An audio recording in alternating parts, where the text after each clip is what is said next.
Halimaw sa dakdakan, magiging import ng SMB sa PBA Commissioner's Cup. Coach Chot ninanais din kumuha ng mas malaking import.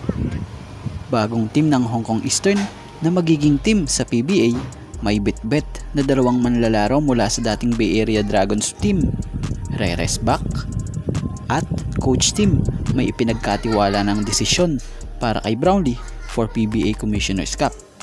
At bago nga ang lahat, baka naman po pwedeng makahingi ng isang subscription para sa ating channel or paki-follow na rin po kung nagustuhan nyo ang ating mga basketball update. At kung ito na may makakabigat para sa inyo, kahit isang like and share na lamang po. Maraming salamat po. Kenneth Farid, isang former NBA player na siyang nakilala at sumikat din sa mundo ng NBA dahil sa pambihira nitong athleticism. Halimaw nga kung dumakdak, malakas na shot blocker, at napakalakas ding sentro. Ito'y dating na draft ng Denver Nuggets taong 2011 bilang 22nd overall pick sa first round. Siya ay nakapaglaro sa iba't ibang team sa NBA gaya ng Denver Nuggets, Brooklyn Nets, and dito sa Houston Rockets. At after ng stint niya sa NBA, naglaro na nga siya sa iba't ibang liga, sa iba't ibang bansa, at huling naglaro ito, or kasalukuyang naglalaro ito ngayong 2024 sa team ng Soles de Mexicali na nakabase sa liga sa Mexico. So kung matuloy man itong rumors na ito na usap-usap ay kukuning import ng SMB ay itong si Kenneth Farid ay siya, solid ang bigs lalo ng SMB.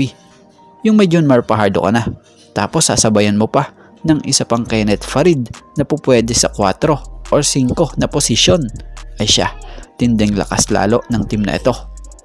So sa ngayon, nililinaw natin na rumors pa lamang po ito. Matapos mabanggit sa isang article dito sa Spin Credit po na may pamagat na Chot keeping options open to total import for TNT. So kung ayaw nyo maniwala about kay Kenneth Farid at SMB na rumors na eto check nyo na lang rito para makalirin nyo.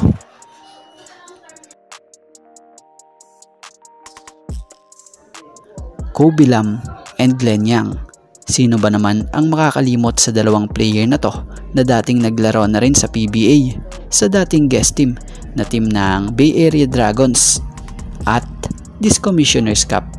Muli natin silang masasaksihan pero hindi na sa team ng Bay Area kundi sa team na nga ng Hong Kong Eastern na siya nga pong inaasahang magiging rest back kasama ng mga ito na may mga bagong muka na teammates niya. Hindi basta-basta itong nabuong team na ito na Hong Kong Eastern dahil nakapaloob rito ang mga talented at dekalibreng manlalaro like Cameron Clark na siya nga pong inaasahan talagang maging import nila this PBA Commissioner's Cup. Ang team na to may mga solid na guard na siya nga pong napakabibilis at may mahusay rin talagang playmaker.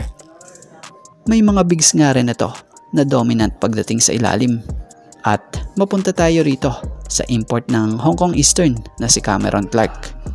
Alam nyo bang kinukuha rin pala ito ng SMB noon or nitong nakaraang Governor's Cup lang after magkaroon nga po ng hamstring injury itong naunang import ng SMB na si Jordan Adams. Kaya lang ayon sa nireveal ni Coach George Gallant ng coach ng SMB, mas pinili nga po or mas naging decision nga po nitong si Cameron Clark maglaro na sa Hong Kong Eastern. So mas pinili niya or malinaw na nga po na mas pinili ni Cameron Clark itong Hong Kong Eastern. Kaya nauwi kay EJ Anosike ang pagkuha nila ng import na siya nga pong pumalit dito sa na-injury na si Jordan Adams ng SMB. So sa ngayon, PBA Commissioner's Cup, muli natin namang makikita si Cameron Clark sa PBA pero hindi na sa team ng SMB o sa kahit anong team dito sa PBA na original. So dito natin siya makikita sa team ng Hong Kong Eastern na siya nga pong guest team dito ngayong PBA Commissioner's Cup.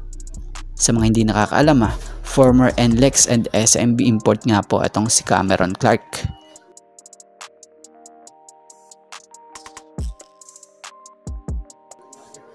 At mapunta tayo sa naging desisyon nila coach team para kay Justin Brownlee matapos ang hindi matagumpay na kampanya nila sa kakatapos lang na PBA Governor's Cup.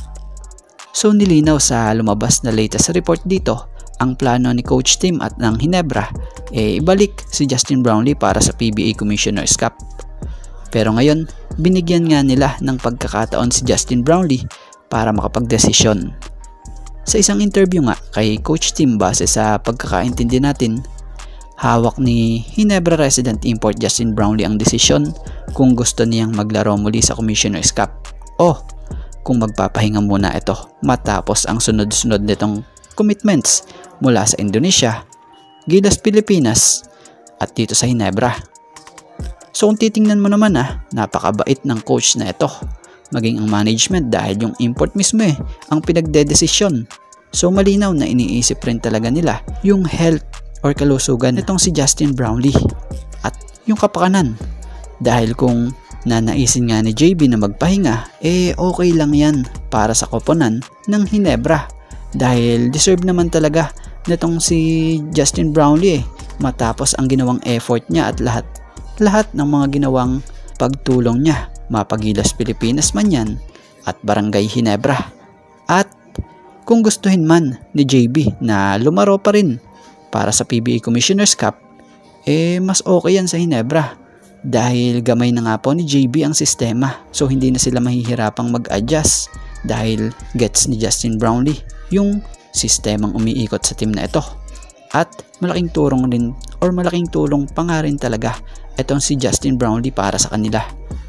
So yun, abangan natin sa mga susunod na araw kung ano ang hatol at magiging desisyon ni kabayan Justin Noypi Brownlee para sa Ginebra for the next conference. So about tayo dito sa plano ng kampo ng TNT. So mukhang hindi pa sigurado ang TNT kay RHJ na paglaruin bilang import nila ngayong PBA Commissioner's Cup, dahil batay rito sa nilabas na update ni Spin.ph by Sir Homer Sison, credit po. So batay sa report na nabasa natin ayon dito kay Coach Chat Reyes, credit po, we are trying to find a 6'10" guy pero mahirap maghanap this time of year. So ibig sabihin ba kung makakita sila ng import listed 6'10" of height itong TNT, papalitan ba nila talaga itong si RHJ?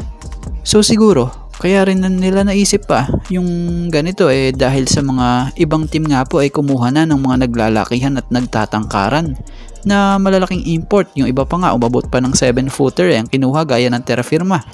Tapos kung itatapat nila yung RHJ, dito pa lang dehado na pagdating sa height pa lang nila sa import. So siguro kung wala talagang makita na 6'10" itong TNT, dito sila talaga kay RHJ kung no choice na talaga. So sayang no, kung hindi si RHJ ang gamitin ng TNT sa Commissioner's Cup, ano't ano pat nadala nito ang TNT sa finals kung di rin naman nila susubukan sa mas malalaking import conference, diba? So speaking of bakbakan yan ang muling gusto ni Ginebra resident import Justin Brownlee na mangyari kontra kay RHJ at dito sa TNT.